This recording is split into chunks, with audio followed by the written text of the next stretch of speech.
નમસ્કાર, કેમ છો? ઓન ધ વે છું અત્યારે ગુજરાત અને મહારાષ્ટ્રની બોર્ડર પર, એટલે કે સોનગઢ ગયો હતો અને સવારે 8 વાગ્યાથી જર્ની સ્ટાર્ટ થઈ હતી. થોડી વાર પહેલા તમને બધાએ આજે આખા દિવસમાં એક વાત ખાસ રહી છે અને એ છે એડવોકેટ મેહુલ બોગરા ઉપર હુમલો અને જે ઘટના ઘટી છે એ બાબતની અંદર મારે પ્રતિક્રિયા આપવી છે. સો બધા જે ચાહક મિત્રો છે આપણા, એમના માટે ખાસ આ લાઈવ કરવાનું રીઝન શું છે એ બધું આપણે બોલશું, કારણ કે બધા જુદી જુદી પ્રતિક્રિયા આપી રહ્યા છે. હમણાં થોડી વાર પહેલા જ મેં પોસ્ટ મૂકી હતી તો એની અંદર પણ મતલબ બંને તરફી પ્રતિક્રિયાઓ આવી રહી હતી, પણ એ સાચી પ્રતિક્રિયા શું છે એ બોલવાની તેવડ તમારામાં હોવી જોઈએ. તમે કોઈ સમાજ સેવક છો, તમે પોલીસમાં છો, તમે વકીલ છો કે તમે ડોક્ટર છો, તમે આમ જનતા છો, પણ સાચું પરખવાની તાકાત તમારામાં હોવી જોઈએ. સત્યતાથી વાત રજૂ કરવાની તેવડ તમારામાં હોવી જોઈએ અને તમને એટલો અધિકાર પણ છે. ઘણા લોકો પહેલા નેગેટિવ લઈ લઈએ કે ઘણા લોકો એવું બોલી રહ્યા છે કે એડવોકેટ મેહુલ બોગરા ફક્ત ને ફક્ત પોલીસને ટાર્ગેટ રાખે છે અને પોલીસ ખોટું કરે છે ત્યાં જ એ ખાલી પ્રતિક્રિયાઓ આપે છે અને વિડીયો બનાવે છે અને વોટ એવર બધું બહુ લખી રહ્યા છે લોકો. બીજી જગ્યાએ જતા નથી, નેતાઓને ભ્રષ્ટાચાર એમને દેખાતા નથી, બીજા કોઈ ખોટું કરે છે દેખાતો નથી. ભાઈ એ મેહુલ બોગરાનો અંગત વિષય છે, અંગત રસ છે કે કયા ભ્રષ્ટાચાર બાબતે ઉઘાડા પાડવા, કયા ભ્રષ્ટાચાર બાબતે વધારે બોલવું, એ દરેકનો અલગ વિષય છે. એ કાયદાના નિષ્ણાંત છે, એ પણ મારી જેમ એક વકીલ છે, કાયદાનું જ્ઞાન ધરાવે છે.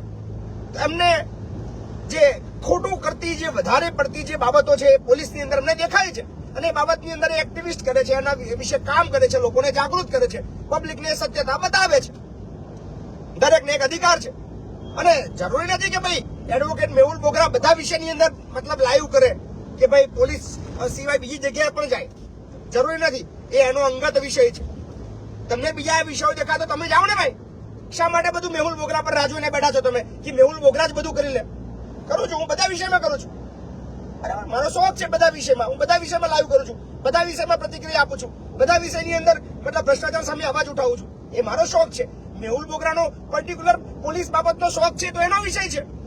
અને રહી વાત અહીંયા આગળ સત્યતા અને ખોટાની, કાયદો, બંધારણ એ દરેક બાબત દરેક નાગરિક માટે એક છે. એની અંદર ક્યારે એક દેશની અંદર બે કાયદાઓ ક્યારે બે વ્યક્તિઓ માટે ના હોઈ શકે. શું પોલીસ માટે અલગથી બંધારણ છે? પોલીસ માટે અલગથી કાયદો છે? કોને પરવાનગી આપી છે? કયા નિયમ, કયા આર્ટિકલ, કયા એક્ટે પરવાનગી આપી છે એ પોલીસ વાળા કાળો જે કાચ રાખીને ફરી શકે? અને આ જે વિડીયો બન્યો છે, જે ઘટના ઘટી છે, આખો વિડીયો મેં 3 વાર જોયો, બધા જ વિડીયો મેં 3 વાર જોયા. મેં સ્પષ્ટ દેખાય છે કે બ્લેક ફિલ્મ વાળા કાચ, નંબર પ્લેટ વગરની ગાડી અને પોલીસ લખેલું બોર્ડ વાળું ગાડું દેખાય છે વિડીયોની અંદર.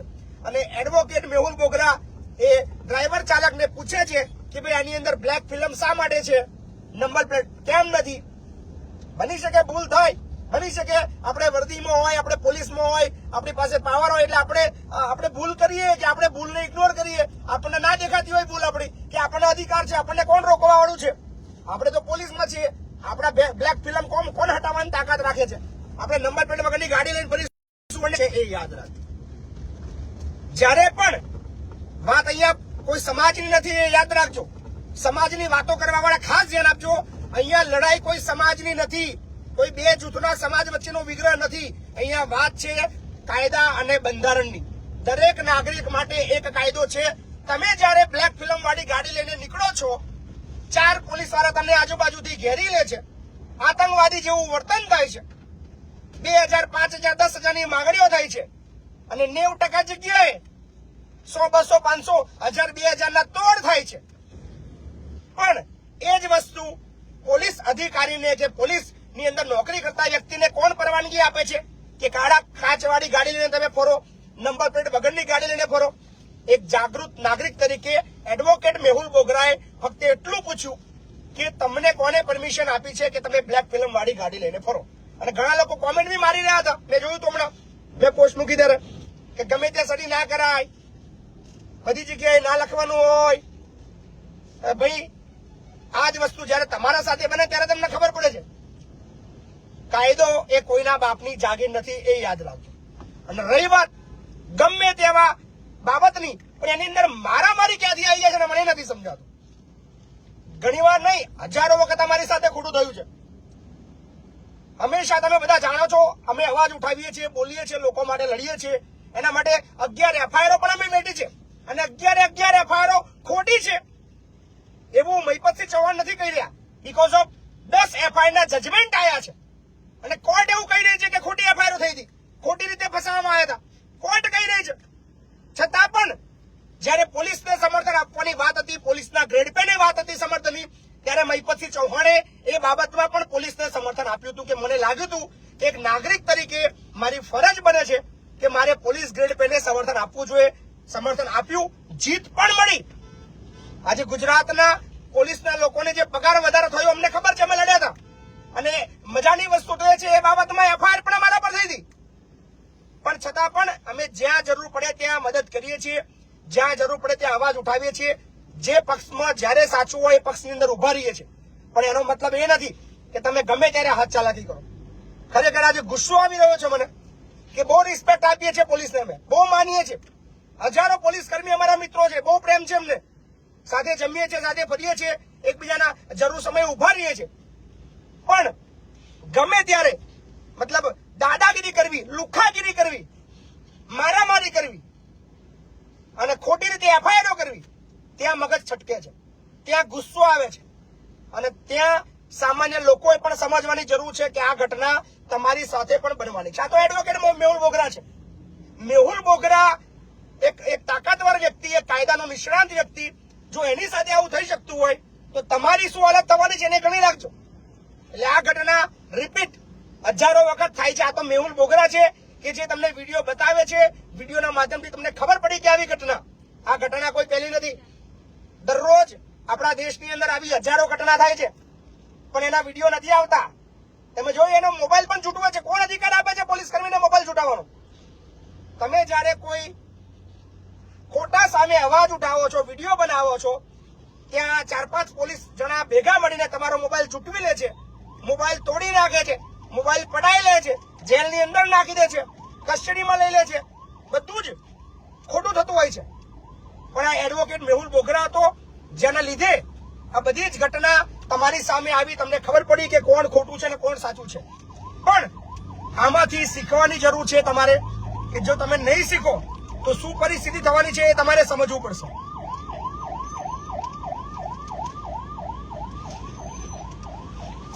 ખાસ આ વિડીયોના માધ્યમથી હું ગુજરાતના તમામ લોકોને કહું છું કે આ જે બાબત છે એને તમે જાતિવાદી રીતે, સામાજિક રીતે ના જોશો.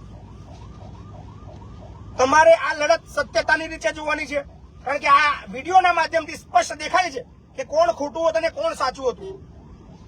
પણ હવે મેં સાંભળ્યું છે કે એફઆઈઆર મેહુલ બોગરા પર બી એફઆઈઆર થવાની છે એવું મેં સાંભળ્યું છે.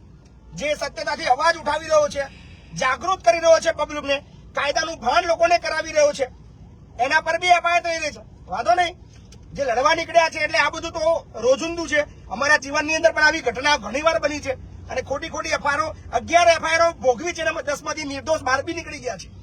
પણ આ લડત ચાલુ રહેવાની છે. ગુજરાત પોલીસને હું અપીલ કરું છું કે શા માટે તમે આવા ધંધા કરો છો કે લોકો તમારી પણ આંગળીઓ ઉઠાવે.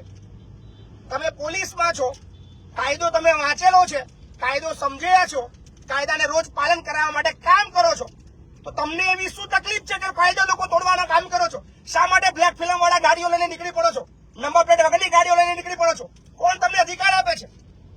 સાચા કાયદાના પાલક બનો, કાયદાનું પાલન કરો.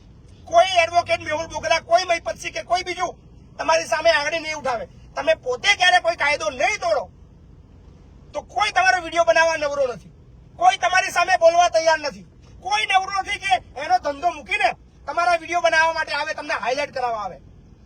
એકાદ કિસ્સો બતાવો કે જ્યાં પોલીસનો ખોટો વિડીયો બનાવ્યો, એવો એકાદ કિસ્સો બતાવો. હજારો કિસ્સા હું તમને બતાવું જ્યાં ખોટી એફઆઈઆર થઈ હોય, પણ તમે એક કિસ્સો એવો બતાવો જ્યાં ખોટો વિડીયો બનાવવામાં આવ્યો હોય. નહીં મળે. એટલે કહી રહ્યો છું કે મહેરબાની કરો, કાયદાના રક્ષક છો, બહુ રિસ્પેક્ટ છે તમારા પ્રત્યે, તમારા માટે લડ્યા છીએ, તમારા માટે એફઆઈઆર ભોગવી છે, પણ કમસે કમ આવું ના સાંભળવું પડે. કાયદા કાયદાના રક્ષક બનીને કાયદાનું પાલન તમે જાતે કરો તો જ લોકો કદાચ કાયદા તોડવાનું કામ કરશે ને. પણ આ કોઈ પેલું એડવોકેટ મેહુલ બોગરા નથી, કોઈ આ પહેલી ઘટના નથી, કદાચ આ શરૂઆત છે. ગુજરાતના બીજા નાગરિકો પણ હવે આવું કરવાના છે. એટલે બે હાથ જોડીને અપીલ કરું, કાયદો ના તોડશો. બ્લેક ફિલ્મ વાળા, નંબર પ્લેટ વગરની ગાડીઓ રાખવા વાળા પોલીસ વાળાઓ બંધ કરી દો. શા માટે હાથે કરીને બખાડા ઉભા કરો છો? શા માટે કાયદો તોડો છો? કાયદાનું પાલન કરાવવાની તેવડ, કાયદાનું પાલન કરાવવાની શક્તિ અને કાયદા પાલન કરવાની ઈચ્છા જો તમારી છે તો તમે પોતે પણ કાયદાની અંદર રહીને કાયદાનું પાલન કરો એવી આશા રાખું છું. બાકી જ્યાં જરૂર પડવાની છે, તમને તકલીફ આવશે, અમે ઉભા રહીશું. ભલે તમે અમારી સામે 1000 FIR કરો, અમને જેલમાં નાખો, અમને ખોટી રીતે ફસાવો, પણ જ્યાં તમને તકલીફ આવશે, અમને ખબર પડશે ને, બે જીજક આ મહિપતસિંહ ચૌહાણ તમારા પડખે ઉભો રહેશે. પણ ત્યારે જયારે તમે સાચા હશો ત્યારે, અને ખોટા હશો તો બે જીજક બોલતા શરમ નહીં આવે, એ યાદ રાખજો. ખબર છે આ બધું બોલવાથી એના પડઘા ઘણા બધા પડી રહ્યા છે, ઘણી બધી તકલીફો થવાની છે, પીડા થવાની છે, પણ જ્યાં સાચું છે એ બાબતમાં બોલવું ખૂબ જરૂરી છે. એટલે આશા રાખું છું કે આ ઘટનાથી કમસે કમ ગુજરાત પોલીસ અને મતલબ ગૃહમંત્રી સાહેબ એક એવો પરિપત્ર બહાર પાડે કે જે પોલીસ વિભાગના જે અધિકારીઓ છે, જે નિયમ તોડીને નંબર પ્લેટ વગરની ગાડીઓ લઈને ફરે છે, બ્લેક ફિલ્મ વાળી ગાડીઓ લઈને ફરે છે, એ તાત્કાલિક હટાવવામાં આવે, નહીતર આવા ઢગલાબંધ વિડીયો ગુજરાતની અંદર આવવાના છે. અને એવું નથી કે ખોટું પોલીસ વિભાગમાં થાય છે. મહિપતસિંહ તો બોલે જ છે, એટલે મહિપતસિંહ પર તો કોઈ ટિપ્પણી કરવાની કોઈ સવાલ નથી આવતો કે ખાલી આ બાબતની અંદર અવાજ કરો છો. બધા બાબતની અંદર જ્યાં ખોટું હોય ત્યાં બોલીએ છીએ. અને પોલીસ તમને બી કહું છું, તમારી સામે જયારે ખોટું થશે ને ત્યારે મહિપતસિંહ તમારા પડખે ઉભા રહેશે, ચિંતા ના કરતા, લડી લઈશું, તમને સપોર્ટ આપીશું. પણ હાલ ખોટું જે થઈ રહ્યું છે, મારામારી કરી રહ્યા છો, ગુંડાગીરી કરી રહ્યા છો, અને જોઈને શરમ આવે છે કે યાર કઈ પ્રકારની મતલબ લોકશાહી જેવી કઈ પદ્ધતિ રહી છે કે નહીં ખબર નહીં. પણ દુઃખ થઈ રહ્યું છે, પણ વાંધો નહીં, સમય આવશે, સમય બધાનો આવશે અને કાયદો કાયદાનું કામ કરશે.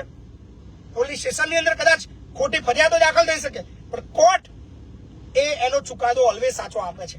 એટલે બન્યા રહો. આ બાબતની અંદર વધારે આપણે સમય આપણે બતાવીશું, જજમેન્ટો આવવાના છે. કોર્ટ અહીંયા જ છે, તમે બી અહીંયા છો, અમે પણ અહીંયા છીએ. મજા આવવાની છે અને લોકો ભરપૂર જાગૃત થઈ રહ્યા છે. બીજી ખાસ વાત, જ્યાં ખોટું હશે ત્યાં વટથી ખોટાને ખોટું કહીશું, ચાપલુસી નહીં કરીએ. આઈ સપોર્ટ ફલાણું, આઈ સપોર્ટ ઢેકણું. જ્યાં સાચું છે ને એને સપોર્ટ આપવાનો હોય. દરેક વસ્તુની અંદર આંખો મીચીને સપોર્ટ ના આપી દેવાનો હોય. ખોટાને ખોટું કહેવાની તેવડ નથી ને, તકલીફ ત્યાં છે. એટલે જો વાત ગમી હોય તો વિડીયોને શેર કરજો. અને મેહુલભાઈ તમને ખાસ કહું, કોઈ ચિંતા નહીં કરવાની, લડવા નીકળ્યા છીએ એટલે મારામારી પણ થવાની, હુમલા પણ થવાના, ફરિયાદો પણ થવાની, બધું જ થવાનું. પણ આપણે આપણું કામ કરતા રહેવાનું છે. લોકોને જાગૃત કરવા નીકળ્યા છીએ, જાગૃત કરતું રહેવાનું, કોઈ ચિંતા કરવાનો વિષય નથી આવતો. એટલે કોઈ ટેન્શન નહીં. અને લડત દમદાર રીતે લડશું, આગળ વધતા રહીશું અને ખોટાનો વિરોધ દમથી કરતા રહીશું. ધન્યવાદ.